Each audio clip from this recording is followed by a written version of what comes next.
واجعل لساني بذكرك لهجا وقلبي بحبك متيما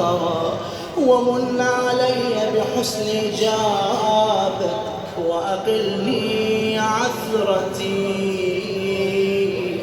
واغفر زلتي فإنك قضيت على عبادك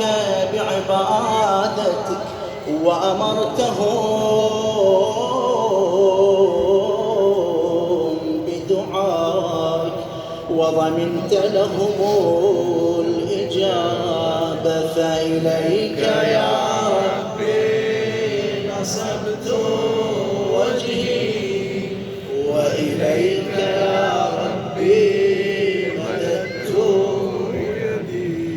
فبعزتك استجب لي دعائي وبلغني مناي ولا تقطع من فضلك رجائي واكفني شر الجن والإنس من أعدائي يا سريع